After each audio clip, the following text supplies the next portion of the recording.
या संकटा तोंड, करिता साई स्मरण अखंड, होती सकळ अपाय दुखंड, शक्ती ही प्रचंड नामाची। हेच या अंतरायांचे प्रयोजन, तेही करी साईच निर्माण, तेव्हाच घडेल साई स्मरण, संकटोपशमनही तेव्हाच। असो याच मुलाचे वडील, भक्त बाबांचे अति प्रेमळ, धीर उदार सत्वशील, गात्रे शिथिल जाहली। प्रसिद्ध परदेशीय व्यापारी, पेढी जयांची मुंबई शहरी, इमाने इतबारे तयांचे पदरी, केली नोकरी तयांनी।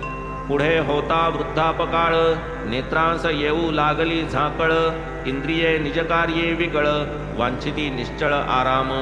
काम कराया उरली न शक्ती, म्हणून सुधरावया प्रकृती, रघुनाथराव रजा घेती, स्वस्थ विश्रांती भोगिती। पुढे ती रजा संपूर्ण भरली, नाही पूर्ण विश्रांती लाभली, म्हणून मागुती अर्जी लिहिली, रजा प्रार्थिली आणिक।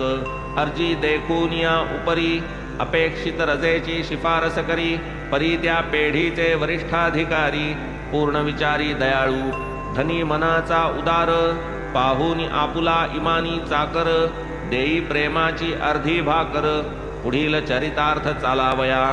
ऐसी ही सरकारी पद्धत, उत्तम पेढ्या ही प्रसंगोपात, प्रामाणिक सेवकांनिमित्त उत्तेजनार्थ अवलंबिती। परी ही भाकर माझा धनी, देईल काय मज लागुनी, पडेन जेव्हा मी बेकार होऊनी, ऐसिया चिंतनी पडले ते।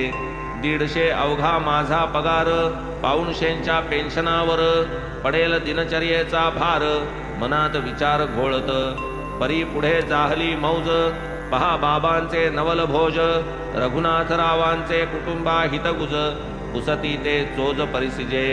अखेरचा हुकुम व्हावया आधी, असता 15 दिवसांचा अवधी, जाऊन तियेच्या स्वप्नामधी, पुसती बुद्धी तियेस। 100 द्यावे माझी मनीषा, पुरेल ना तव मनीची आशा, बाई वदे हे काय पुसा, आम्हा भरवसा आपुलाच।